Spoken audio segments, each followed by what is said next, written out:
Assalamualaikum warahmatullahi wabarakatuh. Bismillahirrahmanirrahim. Alhamdulillah alladzi hadana li hadza wa ma kunna linahtadiya laula an hadana Allah. Wassalatu wassalamu ala Rasulillah wa ala alihi wa sahbihi wa man wala. Rabbi shrah li sadri wa yassir li amri wahlul 'uqdatam min lisani yafqahu qawli. Subhanaka la ilma lana illa ma 'allamtana innaka antal alimul hakim.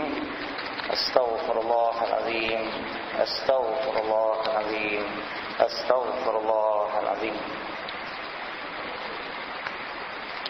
Yang saya muliakan saudara pengurusi majlis, pengurusi dan jawatan kuasa pentadbir Masjid Ar-Raudhah, Imam Bilal serta para jamaah yang saya hormati sekalian. Alhamdulillah, syukur kita kepada Allah Subhanahu wa taala yang telah memberikan kita taufik dan hidayahnya, inayah dan pertolongannya,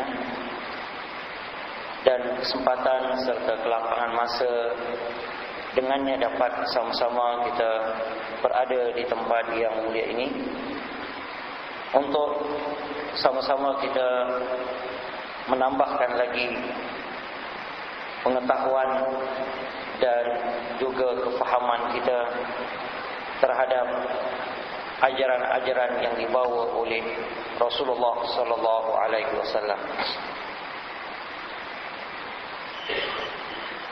Walaupun tajuk yang diberikan pada petang ini untuk kita bahaskan bersama ialah perkara yang berkaitan dengan kebudayaan.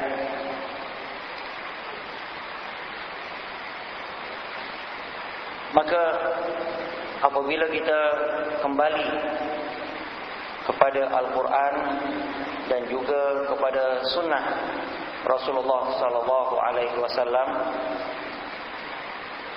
perkataan yang searti ataupun yang semakna dengan kebudayaan itu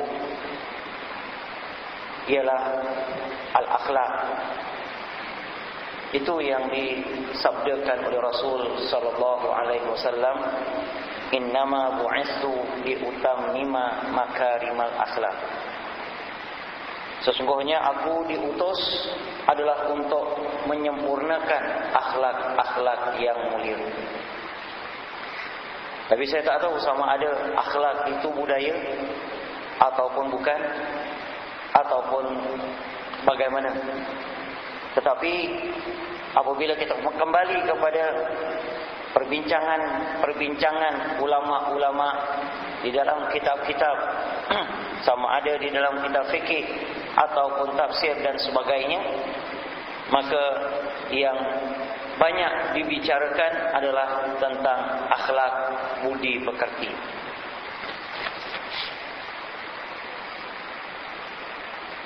Jadi ianya mungkin persoalan timbul daripada apa yang dikhabarkan oleh Allah di dalam surah Al-Hujurat ayat ke-13, yang mana Allah Subhanahu wa taala berfirman, a'udzu billahi minasyaitonir rajim, ya ayyuhan nas inna khalaqnakum min dzakarin wa unsa wa ja'alnakum syu'uban wa qabaila lita'arafu inna akramakum 'indallahi atqakum innallaha 'alimun khabir.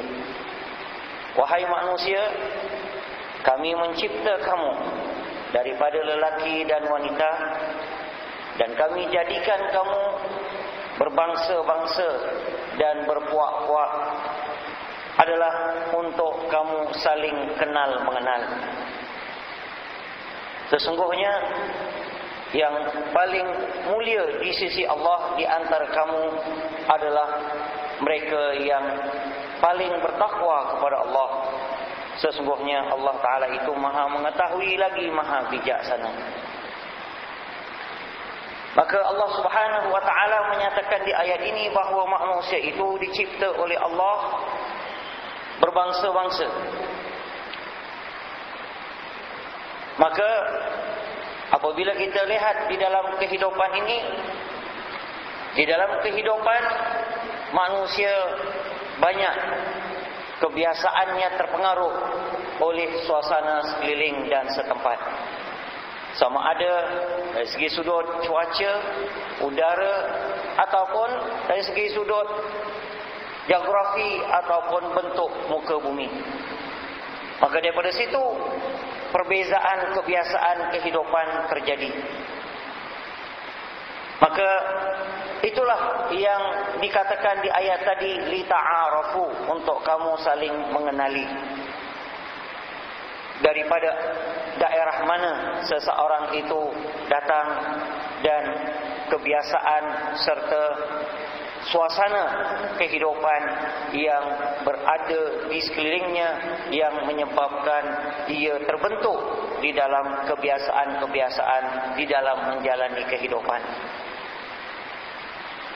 Kita contohkan umpamanya manusia yang tinggal di daerah yang cuacanya sejuk, tentu sekali pakaian yang selalu dipakaiannya berbeza dengan manusia yang hidup di daerah yang cuacanya panas. Maka dengan perbezaan itu kita dapat mengenali bahawa mereka ini datang daripada daerah yang cuacanya panas ataupun cuacanya sejuk ataupun sebagainya. Maka dengan itu tidak secara langsung ayat ini menekankan adanya perbezaan kebiasaan antara sesama manusia itu. Dari segi sudut pengalaman yang dialami di dalam kehidupannya, yang mempengaruhinya, ataupun keadaan sekeliling yang mempengaruhinya tadi. Maka perbezaan dari segi sudut suasana yang dialami oleh seseorang itu, yang membentuk cara kehidupannya itu tadi, ianya hanyalah terjadi, dan itu adalah sesuatu yang semula jadi. Dan itulah yang dinyatakan oleh Allah, perbezaan yang ada pada diri manusia. Tetapi perbezaan itu tidak menentukan nilai ataupun kedudukan seseorang itu di sisi Allah Subhanahu wa taala. Maka penilaian di sisi Allah Subhanahu wa taala ialah inna akramakum indallahi atqakum. Orang yang paling mulia di sisi Allah ialah orang yang paling bertakwa, orang yang paling patuh, dan orang yang tunduk serta menjalani kehidupan ini seperti yang diredai dan yang dikehendaki oleh Allah Subhanahu wa taala. Maka siapa yang lebih patuh dan lebih menuruti serta mematuhi arahan-arahan yang dikehendaki oleh Allah, maka merekalah yang lebih tinggi kedudukannya dan lebih dimuliakan oleh Allah dan lebih ditingkatkan kedudukannya di sisi Allah Subhanahu wa taala. Maka ini merupakan dasar di dalam Islam, bahawa manusia itu berbeza antara satu dengan lain adalah dari segi sudut ketakwaannya, dari segi sudut ketaatan, dan dari segi sudut kepatuhannya kepada perintah Allah. Maka itulah yang akan membezakan seseorang dengan seorang yang lain. Bukan daripada sudut kebiasaan yang dipengaruhi oleh suasana ataupun oleh cuaca ataupun sebagainya. Maka itu tidak menentukan kedudukan seseorang itu di sisi Allah Subhanahu wa taala. Malahan Allah Subhanahu wa taala menyatakan sekali lagi di ayat ini, dasarnya bahawa manusia itu adalah min dzakari wa unsa, daripada seorang lelaki dan seorang wanita, yaitu daripada Adam dan Hawa. Maka manusia itu merupakan unsur sama dan berasal daripada satu, yaitu daripada min dzakarin wa unsa tadi.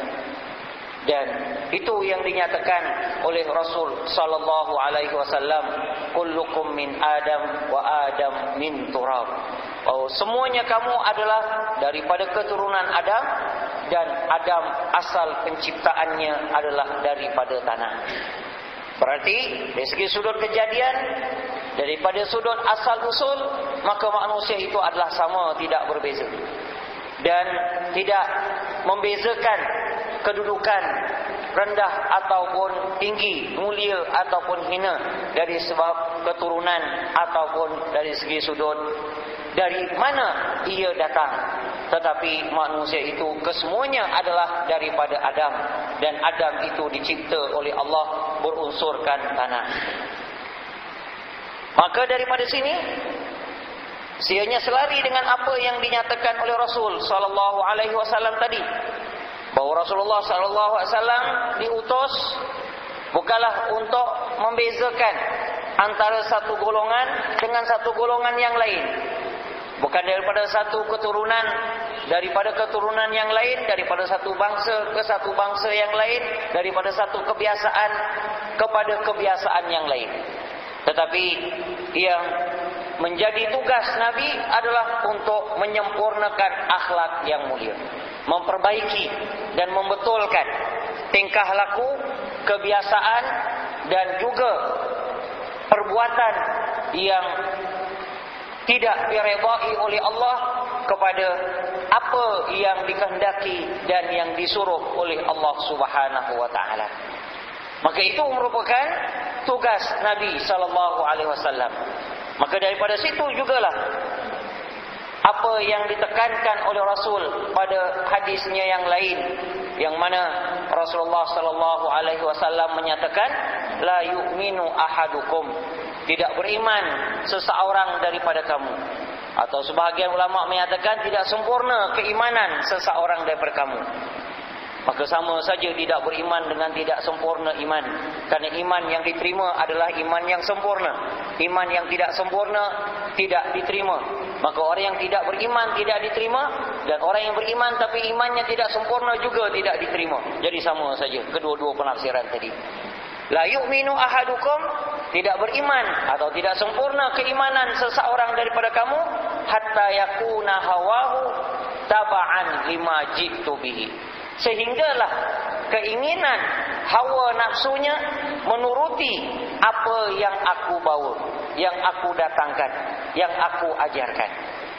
Barulah seseorang itu dikira beriman, barulah keimanan seseorang itu akan diterima oleh Allah Ta'ala. Apabila keinginannya, kegemarannya, kesukaannya, hobinya dan juga kebiasaannya menuruti apa yang diajarkan oleh Rasulullah SAW, apa yang dibawa oleh Rasulullah SAW. Artinya dia bersedia untuk membuang kebiasaan-kebiasaannya yang bertentangan dengan apa yang diajarkan oleh Rasulullah. Dia bersedia untuk meninggalkan kesukaan, kegemarannya yang bertentangan dengan apa yang dibawa oleh Rasulullah SAW. Dan dia akan membentuk keinginan dan kesukaannya kepada apa yang disuruh dan yang diperintahkan dan yang diajarkan oleh Rasulullah SAW. Barulah seseorang itu dikira beriman, barulah keimanan seseorang itu akan diterima oleh Allah Subhanahu wa taala. Barulah keimanan seseorang itu mencapai kesempurnaannya, barulah ia betul mengikuti bagaimana yang diterima oleh Allah Subhanahu wa taala. Maka daripada sini sama juga dengan apa yang ditekankan oleh Allah dalam surah An-Nazi'at di ayat 40, yang mana Allah Ta'ala menyatakan, wa amma man khafa maqama rabbih wa nahan nafsa 'anil hawa. Adapun mereka yang takut kepada kedudukan Tuhan mereka, artinya hukuman dan azab Tuhannya, wa nahan nafsa, dan dia menahan dan mencegah keinginan nafsunya daripada mengikut kemahuannya, ataupun kemahuannya mengikut nafsunya, ataupun nafsunya mengikut keinginannya, fa innal jannata hiyal ma'wa, maka surgalah tempat kembalinya nanti. Apabila dia tidak menjadikan nafsunya, tidak menjadikan kemahuannya, tidak menjadikan keinginannya, itulah yang menjadi pegangan dan turutannya, tetapi ia kembali kepada apa yang diperintahkan oleh Allah kerana ia takut kepada Allah Ta'ala akan azabnya dan hukumannya di akhirat. Barulah dia akan mendapat syurga Allah Ta'ala di akhirat. Jadi daripada ayat-ayat dan hadis-hadis ini jelas kepada kita bahawa Rasul sallallahu alaihi wasallam diutus oleh Allah Ta'ala untuk memperbaiki kebiasaan manusia yang bertentangan dengan apa yang diredai oleh Allah Subhanahu wa Ta'ala. Jadi kebiasaan manusia itu daripada segenap sudutnya, daripada cara dia bertindak, kebiasaan cara dia berfikir, kebiasaan cara dia mentadbir, kebiasaan cara dia menyelesaikan sesuatu persoalan, cara bagaimana dia mengatasi sesuatu perkara. Maka itu kesemuanya adalah kebiasaan-kebiasaan yang dilalui oleh manusia dalam kehidupan ini. Maka apabila kebiasaan-kebiasaan itu ia sanggup meninggalkannya apabila ianya bertentangan dengan apa yang diredai oleh Allah, kerana ia takut kepada kemurkaan Allah Ta'ala, maka ditinggalkannya. Lalu Rasul SAW menyatakan taba'an lima ji'tu bihi, lalu kebiasaan yang bertentangan dengan apa yang diredai oleh Allah itu ditukar, lalu diikut bagaimana yang diajarkan oleh Rasul, lalu dijadikan itu sebagai kebiasaan dan sebagai anutan dan sebagai ikutan, maka ia akan diterima oleh Allah Ta'ala. Barulah ia akan mendapat kehidupan dan tempat kembali yang mulia dan mendapat kenikmatan yang dijanjikan oleh Allah di syurganya di akhirat kelak. Maka apabila kita melihat perbincangan tentang makna budaya, maka berbagai-bagai penafsiran yang terdapat. Dan sekarang pun khutbah kita sedang melalui ciri ataupun siri membicarakan tentang apa dia budaya. Maka kalau kita lihat bahawa apa yang dinyatakan di dalam Al-Quran, bahawa apabila Islam itu dianggap sebagai ad-din, dan di dalam istilah ad-din adalah cara kehidupan. Apabila Allah Ta'ala menyatakan innad dina indallahil Islam, cara hidup yang diredai dan yang diterima oleh Allah hanyalah Islam. Apabila kita katakan cara hidup, kalau kita boleh terima bahawa cara hidup itu adalah budaya, maka Allah Ta'ala menyatakan budaya yang diterima oleh Allah adalah Islam. Jadi kalau kita boleh terima bahawa Islam itu adalah sebagai budaya, kerana Islam itu adalah sebagai ad-din, Islam itu sebagai cara hidup.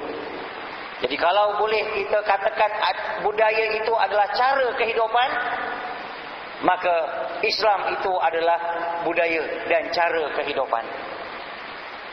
Maka Allah Subhanahu wa Ta'ala menyatakan, "Wa may yabtaghi ghairal islami dina", dan sesiapa yang menerima selain daripada Islam sebagai ad-din, sebagai cara hidup, fala yuqbala minhu, maka ia tidak diterima oleh Allah Ta'ala. Fala yuqbala minhu wa huwa fil akhirati minal khasirin, dan dia di akhirat nanti daripada golongan orang-orang yang rugi. Berarti siapa yang mengambil budaya yang lain daripada Islam, maka tidak diterima oleh Allah. Kalau budaya itu kita terjemahkan dengan ad-din, kalau kita katakan ad-din, biasanya kita terjemahkan kepada agama. Tapi sebenarnya ad-din itu ianya bukan hanya kefahaman, tetapi ianya juga adalah cara bertindak dan cara kehidupan. Maka jelas di dalam ayat ini menyatakan siapa yang memilih cara kehidupan yang lain daripada Islam tidak diterima. Itu Al-Quran yang menyatakannya, dan saya hanya sampaikan saja. Ini bukan pendapat saya dan bukan dakwaan saya. Nah, jadi di dalam Al-Quran menyatakan ad-din yang lain daripada Islam, budaya yang lain daripada Islam tidak diterima oleh Allah. Dan siapa yang menerima, mengambil ad-din selain daripada Islam, dia tidak akan diterima oleh Allah. Itu adalah sikap Al-Quran. Dan itu, kalau kita beriman, Al-Quran itu adalah kalamullah, firman Allah, arahan yang datang daripada Allah, maka itu adalah arahan ketetapan Allah. Maka Allah Ta'ala menyatakan di dalam Al-Quran, tidak akan diterima budaya yang lain daripada Islam, cara kehidupan yang lain daripada cara Islam. Dan di dalam Al-Quran menyatakan, udkhulu fis-silmi kafah, masuklah Islam keseluruhannya sekali. Artinya apabila kita sudah menjadikan Islam itu sebagai budaya hidup, sebagai ad-din, hendaklah terima Islam itu keseluruhannya. Maka tidak diterima orang yang menerima Islam sebahagian-sebahagian, separuh-separuh. Itu yang dinyatakan oleh Allah di dalam Al-Quran juga. Afatu'minuna bi ba'dil kitab wa takfuruna bi ba'd. Adakah kamu beriman hanya sebahagian yang ada di dalam kitab yang diturunkan oleh Allah, dan kamu kufuri sebahagian daripadanya? Maka itu juga dicela oleh Allah Ta'ala. Sebab Al-Quran memerintahkan supaya kita terima Islam keseluruhannya dan masuk Islam keseluruhannya. Artinya kita tidak boleh ambil Islam itu hanya dalam bentuk ibadah saja. Dalam bentuk yang lain kita tak terima. Hanya kita ambil cara beribadah yang ada di dalam Islam, tetapi cara yang lain daripada soal-soal peribadatan kita tidak ambil. Maka berarti kita masuk Islam hanya separuh saja. Kita masuk Islam sebelah kaki, dan sebelah kaki masih lagi di luar Islam. Dan itu tidak diterima oleh Allah, dan itu masih lagi menerima celaan daripada Allah Subhanahu wa ta'ala. Dan adakah budaya Islam itu, ataupun dinul Islam, ataupun Islam itu adalah Arab? Nah, ini yang jadi persoalan. Kita bukan orang Arab, kita orang Melayu. Yang Melayu, yang India kata saya orang India, yang Cina kata saya orang Cina, yang Parsi kata saya orang Parsi, ya macam-macam lagi. Apabila kita kembali kepada Al-Quran, ketetapan Allah, Al-Quran itu diturunkan kepada Nabi bangsa Arab. Itu kita nak setuju tak nak setuju, terima tak nak terima, kena terima. Itu kenyataan bahawa Nabi Muhammad adalah orang Arab. Kita suka dengan Abu Jahal, tak suka dengan Abu Jahal, Abu Jahal pun Arab, Nabi pun Arab. Nah. Tapi orang Arab ada Abu Jahal, ada Nabi Muhammad. Nah. Jadi yang kita terima bukan Abu Jahalnya, yang kita terima adalah Muhammadnya sallallahu alaihi wasallam. Adakah Islam itu adalah Arab? Bukan. Cuma kebetulan Nabi itu adalah daripada bangsa Arab. Maka Al-Quran diturunkan dengan bahasa Arab. Itu kebetulan. Kita tidak tahu apa hikmatnya. Allah Ta'ala maha besar dan maha mengetahui. Itu bukan persoalan kita. Jadi apa yang kita harus lihat, bahawa apabila kita teliti di dalam Al-Quran, dan banyak hadis-hadis Rasul sallallahu alaihi wasallam membetulkan kebiasaan-kebiasaan jahiliyah, kebiasaan-kebiasaan orang Arab, dan sebahagian daripada kebiasaan Rasul pun Allah Subhanahu wa taala menegurnya. Di antaranya bahawa Nabi orang Arab, kebiasaan orang Arab, dia suka ambil anak angkat. Anak orang dia ambil dan dia pelihara, lalu dianggap sebagai anak sendiri, lalu dia binkan kepadanya, lalu dianggap bahawa anak itu adalah anak kandungnya. Itu kebiasaan orang Arab. Kalau kebiasaan kita katakan budaya, itu budaya Arab. Dan itu diamalkan dan itu dibuat juga oleh Nabi SAW. Lalu Allah Ta'ala membatalkan dengan menyatakan bahawa hendaklah kamu panggil seseorang itu dengan nama bapanya. Itu ditegur oleh Allah Ta'ala dalam Al-Quran. Apabila ayat ini turun, maka Rasulullah SAW ketika itu mempunyai anak angkat.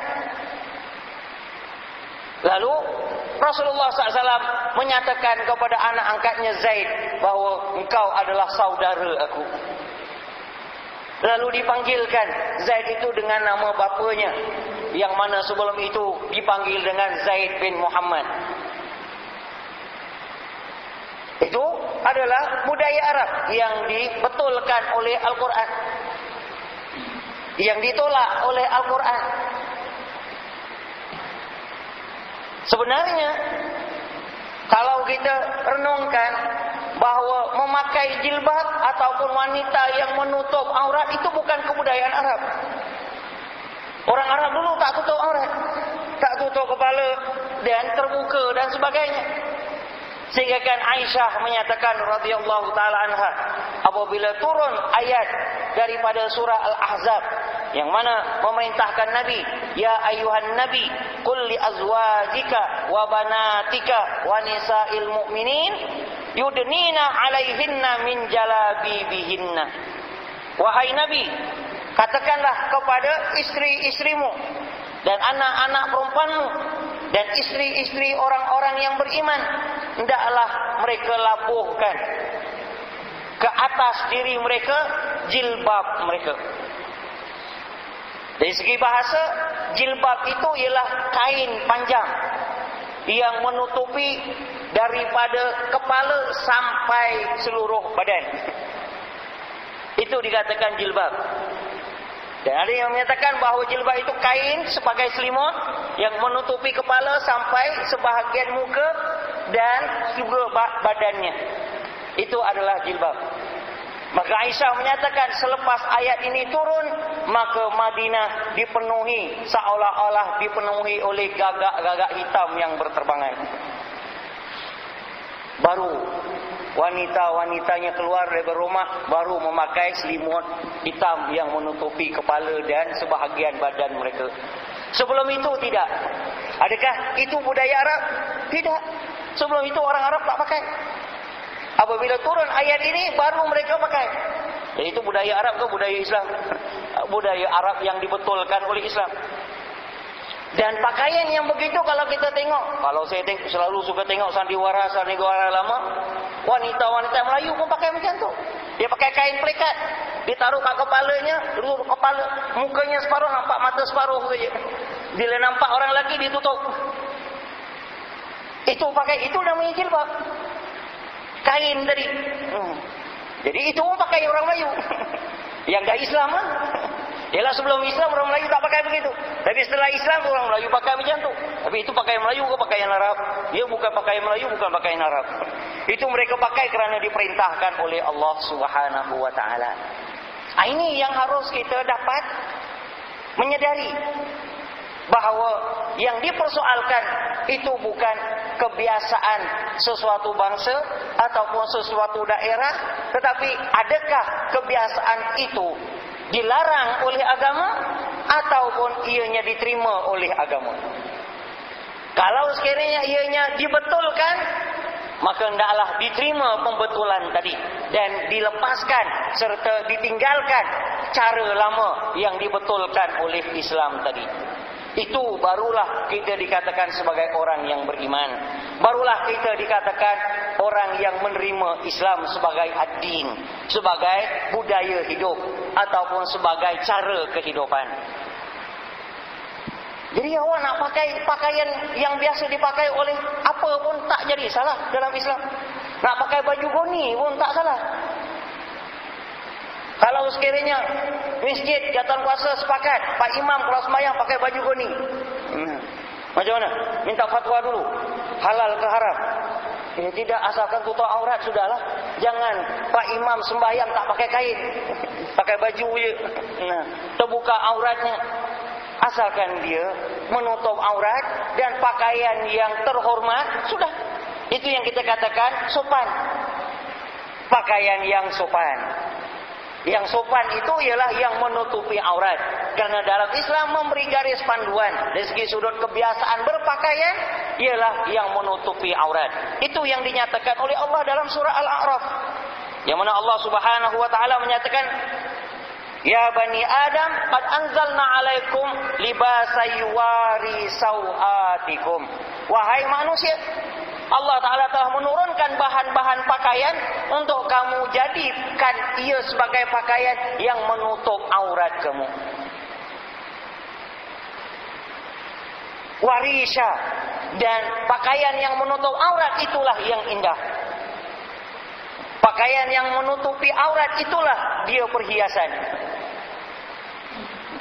Bukan yang tak tutup aurat. Yang tak tutup aurat bukan perhiasan, bukan cantik. Nah, itu mungkin kesian tak cukup duit. Walibasut taqwa khair. Dan pakaian yang berdasarkan kepada ketakwaan, pakaian yang berdasarkan kepada perintah Allah, itulah yang terbaik. Itu dasarnya. Tak dikatakan fashion macam mana. Fashion itu terpulanglah, ikut macam mana Allah Rasul dan Allah Ta'ala berikan garis panduannya, asalkan menutup aurat. Dan aurat anggota yang mesti ditutup, yang lelaki bagaimana, yang wanita bagaimana, itu telah diketahui. Kemudian fashionnya macam mana, ya terpulanglah. Kamu nak pakai baju apa?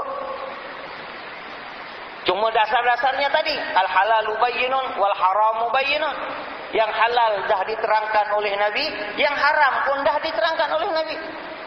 Nabi dah katakan lelaki jangan pakai sutra, pakailah yang lain. Wanita dibenarkan untuk pakai sutra, biarlah dia pakai. Tetapi apabila dia pakai sutra, pakai yang indah, bila keluar, labuhkan jilbabnya. Disuruh tutup dengan jilbab tadi. Jilbab adalah kain panjang yang menutupi dari kepala sampai ke kaki. Itu yang dimasukkan yudnina min alaihinna jalabibihinna. Labuhkan jilbab mereka. Itu yang diperintahkan oleh Allah. Maka itu yang dikatakan oleh Al-Quran, libasut taqwa. Pakaian yang berdasarkan kepada ketakwaan. Tak dikatakan mesti pakai macam orang Arab ataupun macam orang Melayu. Orang Melayu mesti pakai Melayu. Kalau pakai Melayu tak tahu macam mana pakai Melayu. Pakai orang Melayu macam mana? Kalau yang asal macam mana? Itu yang baju hitam, nak pakai tanjak, itu orang Melayu. Pakai apa, kain seluarnya dekat separuh betis. Pakai capal ke tak pakai capal? Itu tak menjadi persoalan. Sebab pakaian itu adalah untuk melindungi tubuh daripada panas dan sejuk. Dan menutup aurat agar jangan sampai anggota kita terdedah dilihat oleh orang lain. Itu matlamat yang disuruh oleh agama. Kemudian bagaimana caranya, bentuknya, itu mana yang kamu berkenan kamu ikutlah, asalkan yang menutup aurat. Kamu tengok orang bulan pakai baju, kamu berkenan pakai, asalkan tutup aurat. Kalau tak tutup aurat, ya jangan. Tak menjadi satu perkara yang salah, tak menjadi suatu yang cacat, dan tidak menjadi satu kecelaan. Yang menjadi celah ialah yang tak tutup aurat. Tapi kalau kita lihat sekarang ini dah terbalik. Orang pakai baju dia bising, orang tak pakai baju dia tak bising. Yang pakai baju kena marah, yang tak pakai baju tak kena marah.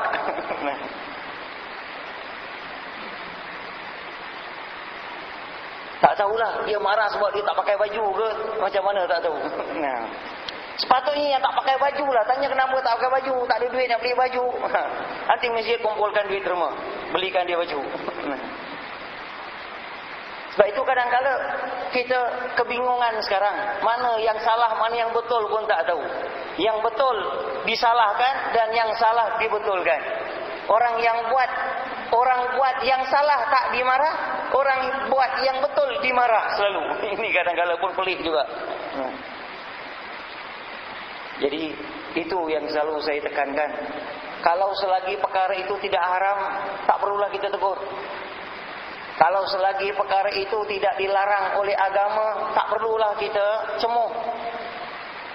Walaupun mata kita tak berkenan, dia tak berkenan, dia susah tengoklah siapa yang suruh awak tengok.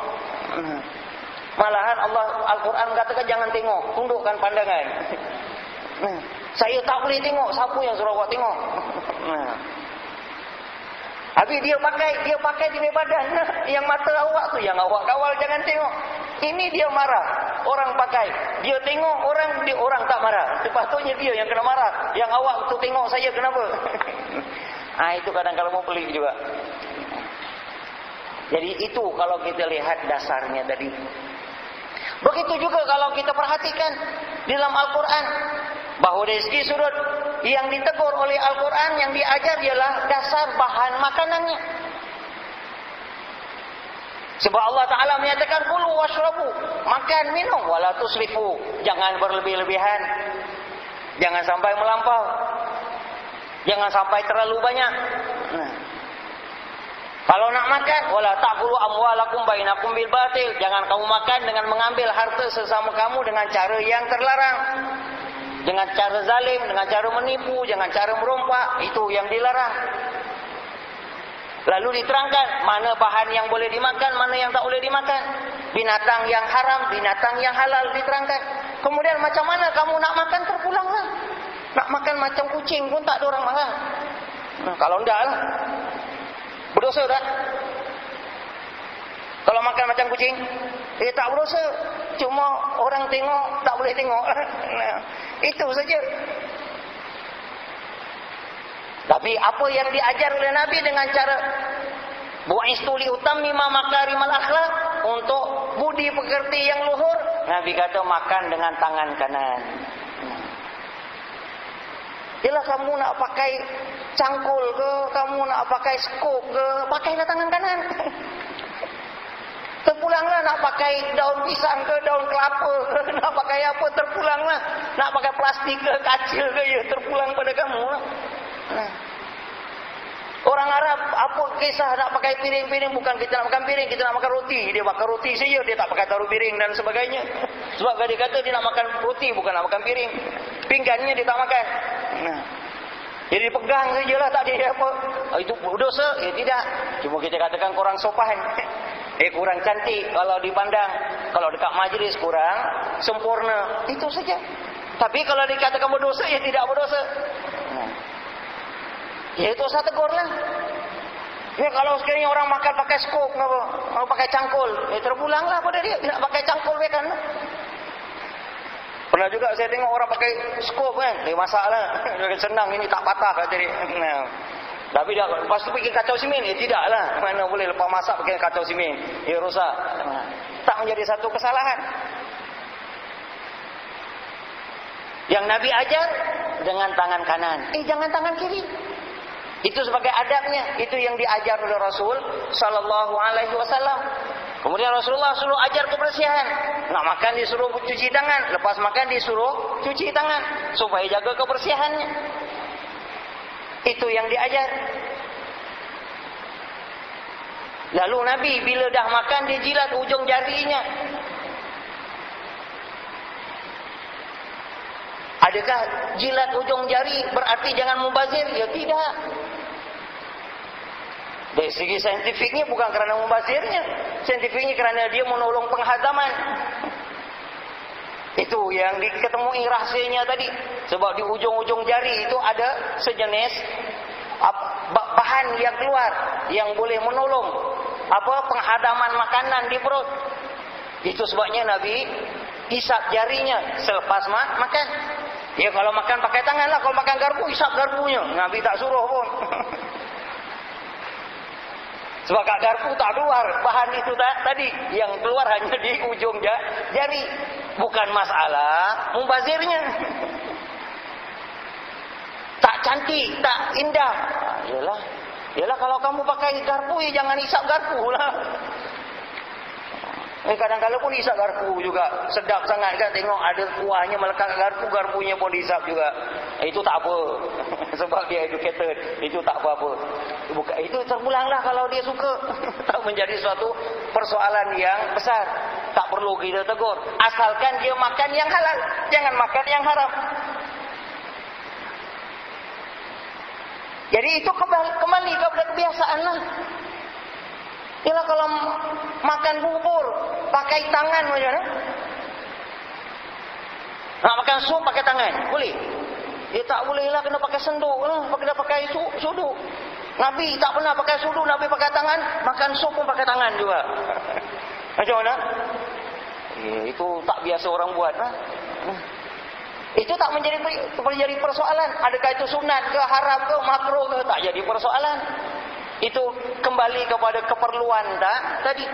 Nah, itu kalau kita perhatikan. Jadi perkara-perkara seperti ini itu yang menjadi persoalan. Kadang-kadang kita kata tak ada benda lain ke nak fikir. Benda-benda ini saja yang dikemukakan. Nah, persoalannya kadang-kadang songkok itu yang dipertikaikan. Itu kan perhiasan kepala. Terpulanglah orang nak pakai tanjak, pakailah. Siapa ada larang? Datang masjid pakai tanjak. Belum orang buat besok saya buat. Terperanjat semua. Tak jadi salah. Adakah haram? Khatib naik atas mimbar pakai tanjak. Haram ke tidak? Tak haram. Makruh pun tidak. Jadi itu perhiasan kepala saja, tak perlu kita pertikaikan. Nah, jangan pakai helmet sudah. Naik atas mimbar pakai helmet. Pingsan sendiri, panas. Kepanasan nanti. Nah, jadi itu bukan persoalannya. Persoalannya yang ditegur ialah kepatuhan kita kepada apa yang diperintahkan oleh Allah Subhanahu wa taala. Yang mana kebiasaan-kebiasaan yang dilarang oleh Allah, itu yang mesti kita tinggalkan. Apabila kita tidak mau tinggalkan lalu kita pertahankan kerana itu merupakan kebiasaan datuk nenek moyang kita, itu yang ditegur dan yang dicemuh oleh Al-Quran. Kerana perkara itu adalah perkara-perkara yang dilarang oleh agama, oleh Allah Subhanahu wa taala, lalu kita pertahankan.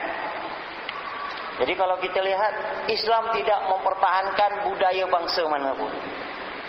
Tetapi Islam menegur kebiasaan yang tidak diredai oleh Allah dan disuruh dan digantikan dengan cara yang diredai oleh Allah Ta'ala.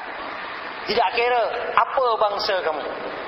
Jadi dasar ini artinya kalau kebiasaan kita yang tidak bercanggahan dengan agama, silakan. Tidak menjadi satu kesalahan.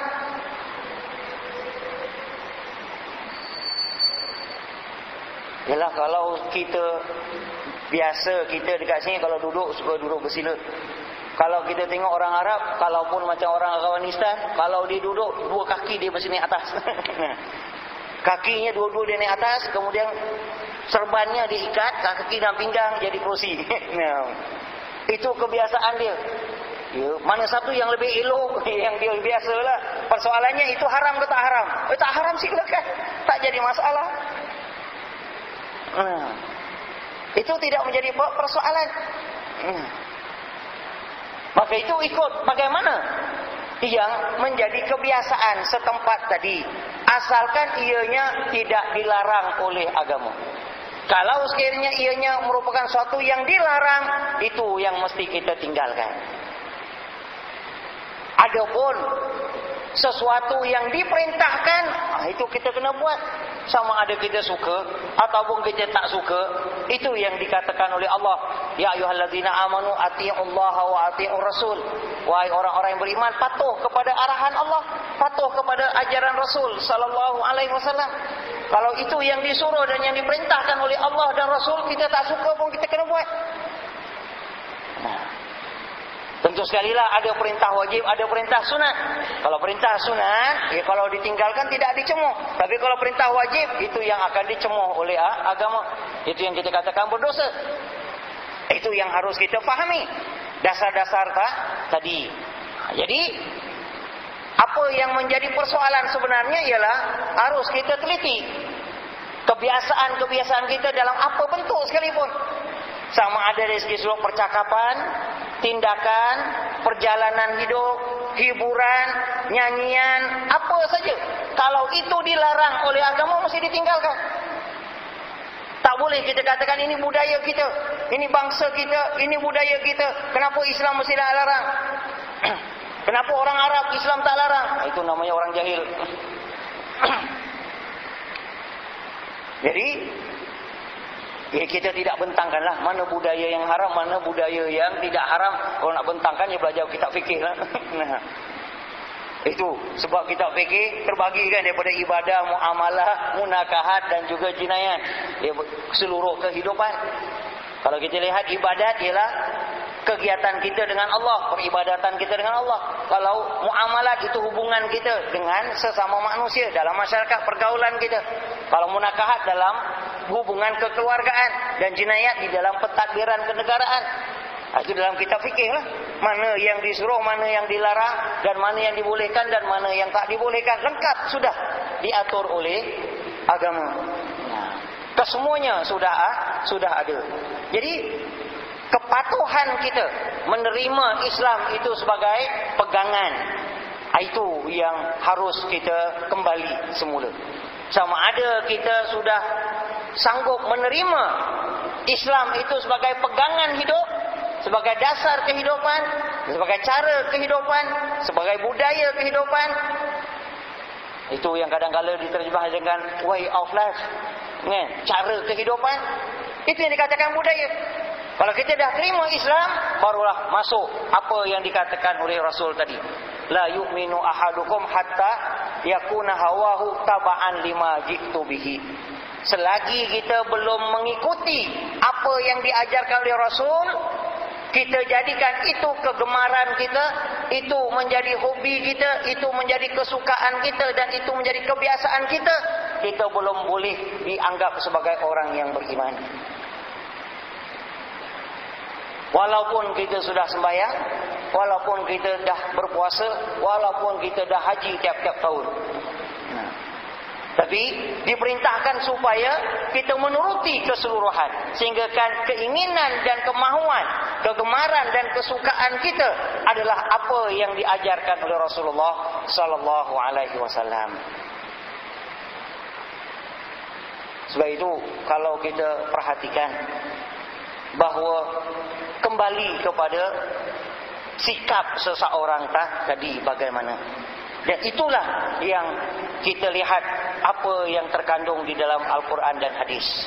Bahawa yang diperintahkan kepada kita ialah membetulkan kebiasaan hidup tadi, agar ianya menuruti apa yang dikehendaki oleh Allah Subhanahu wa taala. Dan itu adalah kembali kepada sama ada jiwa kita sudah menerima Islam itu sebagai cara hidup ataupun belum. Sebab itu kalau kita kembali kepada surah Al-Jumu'ah ayat kedua, Allah Ta'ala menyatakan bahawa Rasul itu tugasnya bukan hanya membacakan Al-Quran saja. Yatlu alaihim ayatihi wa yu'allimuhumul kitab wa yuzakkihim wa yatlu alaihim ayatihi wa yuzakkihim wa yu'allimul kitaba wal hikmah. Membacakan ayat-ayat Allah, membersihkan jiwanya, dan mengajar Al-Quran dan juga hikmah. Bagaimana pelaksanaan perintah Allah yang terkandung di dalam Al-Quran. Maka pertama sekali yuzakkihim, dibersihkan jiwanya dahulu. Bagaimana hati kita, penerimaan hati kita terhadap Islam, itu dulu. Kalau kita sudah menerima Islam itu sebagai dasar kehidupan, sebagai pegangan, sebagai anutan, sebagai tuntunan, maka segalanya kita akan mengikuti. Barulah ianya akan diterima oleh Allah Subhanahu wa ta'ala. Tapi kalau hati kita belum menerima, itu yang selalu kita minta bilis-bilis kan. Yang di sini kita bilis, yang situ kita bilis. Semua banyak yang kita bilis. Bilis banyak sangat. Dia tinggal ikan bilis sajalah akhirnya. Semua sekali dah kena tolak tepi. Penghabisan sembahyang pun bilis juga hari Jumaat. Penghabisan hari raya. Nah, hari raya sebab itu masjid tak cukup. Sampai terpaksa kena tambah lagi. Nah, kenapa? Nak tambah masjid, nak perluaskan lagi, hari raya tak cukup. Nah, padahal setahun 2 kali je.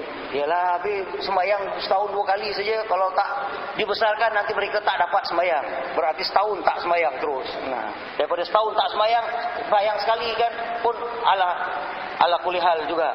Nah, yang sembahyang setahun sekali itu yang sibuk. Nah, yang hari-hari sembahyang tak sibuk. Nah, sebab yang hari-hari kalau hari raya tak dapat sembahyang pun hari-hari dia dah sembahyang tak kecil hati. Yang hari raya saya sembahyang kalau tak dapat itu yang dikecil hati kerana nak tunggu tahun depan baru dapat sembahyang. Nah. Lalu dikatakan apa? Ini budaya. Itu kan salah tangkapan namanya. Yang diperintahkan kita sembahyang bukan kerana hari raya. Tapi kita disuruh sembahyang kerana bersyukur. Sebab kita telah dapat melaksanakan perintah Allah sebulan berpuasa. Lalu sebagai tanda bersyukur itu yang kita sembahyang beramai-ramai. Sebagai tanda kita beramai-ramai bersyukur kepada Allah Subhanahu wa ta'ala.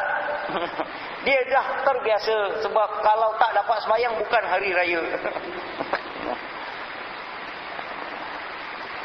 Yalah, kita kata kalau tak dapat imam dah habis sembahyang, awak sembahyanglah sendiri. Itu bukan sembahyang hari raya.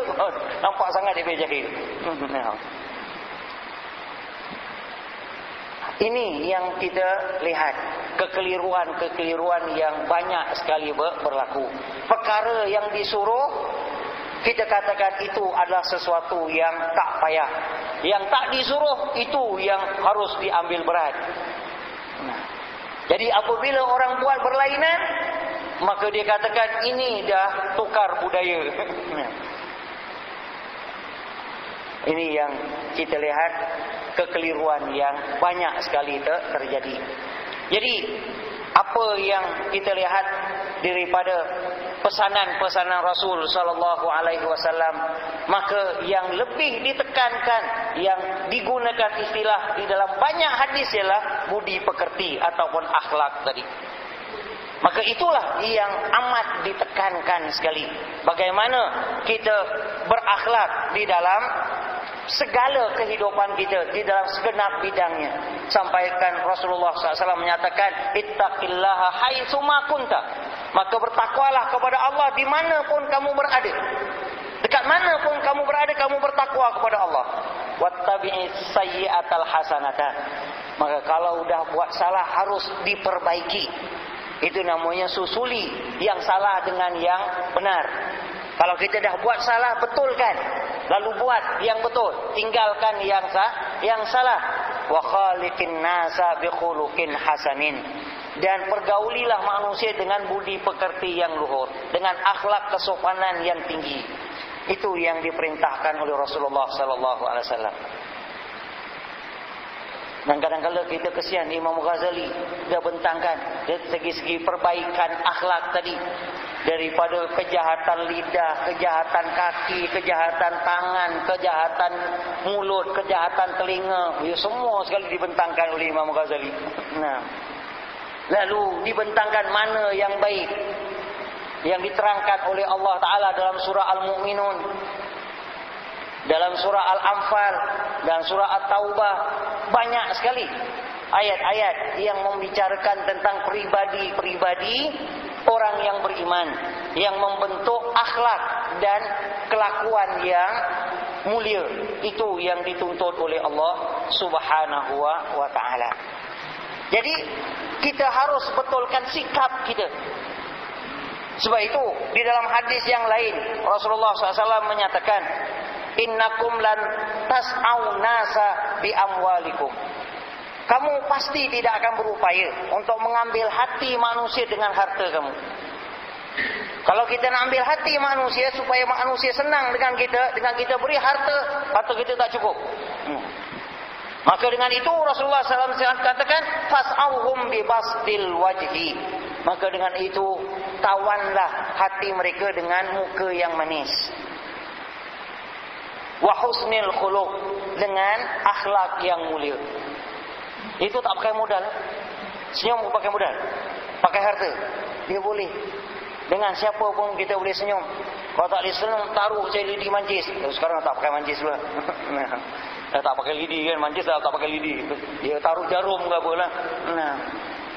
Disuruh wajah yang berseri apabila berhadapan dengan orang lain. Itu yang Nabi ajarkan, supaya mengembirakan. Itu yang kita katakan akhlak yang terpuji tadi. Itu yang ditekankan oleh Rasul sallallahu alaihi wasallam. Maka dengan itu, apa yang lebih utama yang harus kita sedari ialah bahawa keterampilan itu walaupun penting, tetapi ianya tidaklah diukur dengan satu-satu bentuk. Tetapi yang harus diutamakan keterampilan tadi ialah dari segi sudut akhlak dan budi pekerti.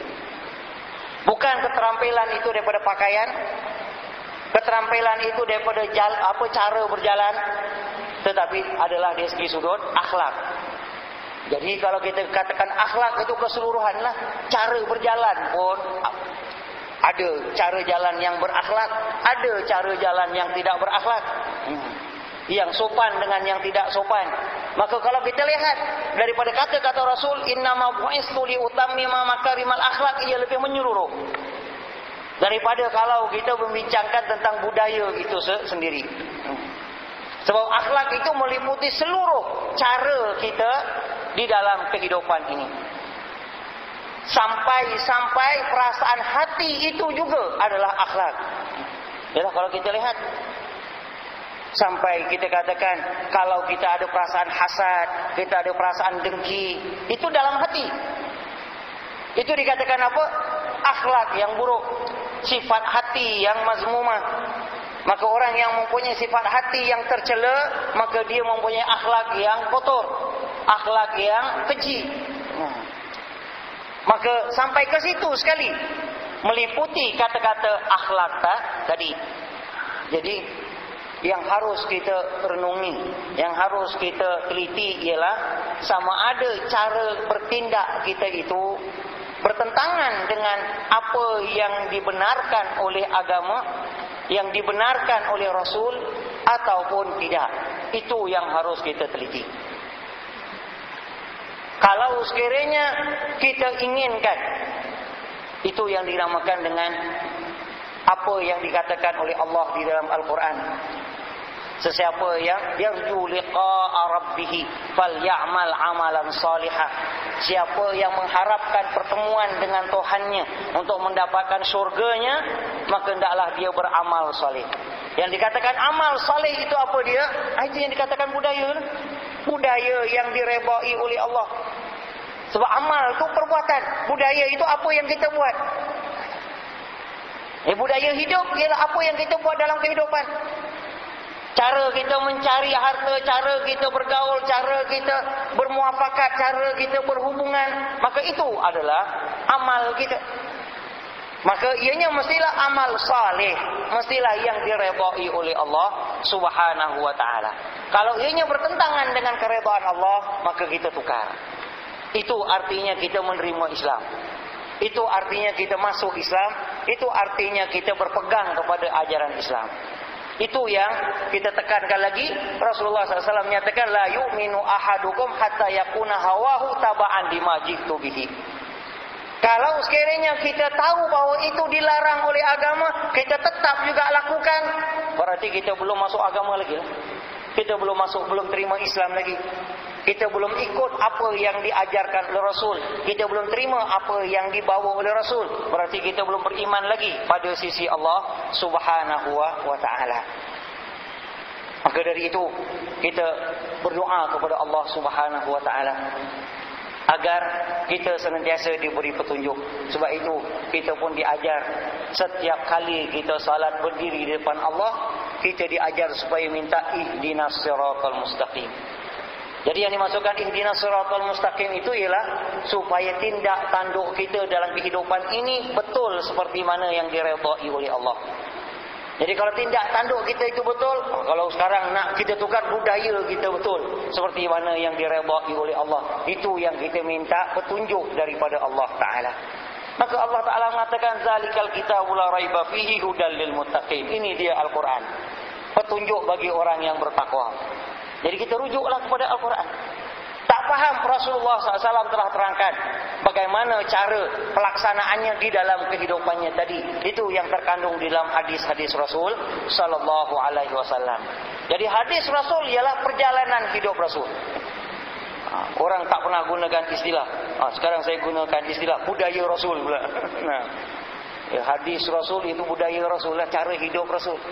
Macam mana Rasulullah bercakap, apa kata-kata Rasul, apa perbuatan Rasul, apa yang disetujui oleh Rasul, itu dia hadis. Jadi itu dia budaya hidup Nabi sallallahu alaihi wasallam. Maka Aisyah bila ditanya bagaimana akhlak, kelakuan, budaya Nabi dalam kehidupannya, khuluquhul Quran. Akhlak Nabi, budaya Nabi, cara hidup Nabi adalah Al-Quran. Sebab itu ulama menyatakan bahawa Rasul itu adalah Al-Quran yang hidup, Al-Quran yang berjalan. Jadi bagaimana apa saja perintah Allah dalam Al-Quran, itulah yang dilaksanakan oleh Rasul dalam kehidupannya.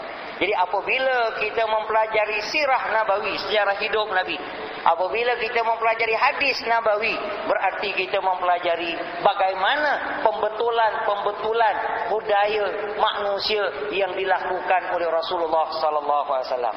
Itu yang dijadikan tunjuk ajar Rasul sallallahu alaihi wasallam. Maka itulah yang harus kita ikuti. Tak perlulah kita pertahankan ini budaya bangsa kita, ini budaya bangsa dia, ini budaya sana, ini budaya situ. Kerana tidak ada satu bangsa yang terjamin masuk surga kalau dia bangsa itu, kecuali dakwaan orang Yahudi saja. Orang Yahudi menyatakan mereka lah akan masuk surga, bukan orang Yahudi tak boleh masuk surga, sebab surga orang Yahudi punya. Lalu Al-Quran mengatakan kalau begitu betul, matilah. Kerana kalau masuk surga, mati masuk surga, kenapa nak hidup? Kan surga kamu punya, ada garanti masuk surga, kenapa tak nak mati? Nah, itu menunjukkan pembohongan mereka. Tidak ada dalam Al-Quran, dalam Islam, tidak ada satu bangsa yang dinamakan bangsa surga. Tak ada. Bangsa ini masuk surga, garanti. Keturunan ini garanti masuk surga. Keturunan Nabi pun tak garanti masuk surga. Kalau keturunan Nabi garanti masuk surga, saya keturunan Nabi Adam garanti masuk surga juga. Nah, keturunan Nabi juga. Ya, tidak kan. Tengok, inna akramakum indallahi atqakum. Orang yang paling mulia, orang yang paling bertakwa. Bukan keturunan, bukan bangsa, bukan kabilah, bukan daerah. Itu kesemuanya dijadikan oleh Allah untuk kita kenal. Dia daripada daerah mana, dia daripada benua mana, dia daripada negeri mana, daripada bangsa apa. Itu yang dijadikan oleh Allah untuk kita saling mengetahui. Ya, artinya dengan sendirinya digalakkan untuk kita belajar geografi lah. Nah, baru kita tahu dia ni datang dari daerah mana, daerah dia ni kat mana. Kita belajarlah. Itu yang disuruh, itu saja. Bukan menentukan dia masuk surga ataupun masuk neraka, dia diterima oleh Allah ataupun dia dilaknat ataupun dikutuk oleh Allah, dia Islam ataupun dia bukan Islam. Tidak ada satu bangsa yang dia adalah bangsa Islam, tak ada. Jadi Islam itu cara hidup. Islam itu bukan bangsa. Jadi Islam bukan agama bangsa. Islam itu bukan agama daerah. Islam itu bukan agama semasa, zaman, bukan. Tapi Islam itu adalah cara kehidupan yang diredai oleh Allah Subhanahu wa taala. Maka kita berdoa kepada Allah Subhanahu wa taala, mudah-mudahan kita diberi petunjuk oleh Allah taala senantiasa agar kita dapat membentuk kehidupan kita seperti yang diredai oleh Allah, dan kita dapat menjadikan Islam itu benar-benar panduan hidup kita dan cara kehidupan kita di dunia, agar kita diterima oleh Allah Subhanahu wa taala, agar kita berjaya mencapai segala apa yang dijanjikan oleh Allah taala di akhirat nanti. Allahumma amin. Baiklah, itu saja yang dapat saya kupas. Mudah-mudahan itu dapat sama-sama kita renungi, dan kalau sekiranya ada kekurangan dan kelemahan, saya mohonkan kemaafan. maka sama-samalah kita beristighfar, mudah-mudahan Allah Ta'ala mengampunkan dosa kita bersama. Bismillahirrahmanirrahim. Subhanakallahumma wa bihamdika asyhadu an la ilaha illa anta astaghfiruka wa atubu ilaik. Subhanakallahumma wa bihamdika asyhadu an la ilaha illa anta astaghfiruka wa atubu ilaik. Subhanakallahumma wa bihamdika asyhadu an la ilaha illa anta astaghfiruka wa atubu ilaik. Rabbana taqabbal minna innaka antas samiul alim wa tub alaina innaka antat tawwabur rahim. Allahumma arinal haqqa haqqan warzuqna ittiba'ah wa arinal batila batilan warzuqna ijtinabah.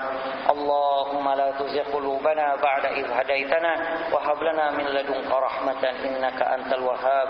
Allahumma aslih sya'nana kullahu wa alif baina qulubina wa aslih dhata bainina wahdina subulas salam wa jannibna al fawahisha ma zahara minha wa ma batan wa barik lana fi asma'ina wa absarina wa tub alaina innaka antat tawwabur rahim.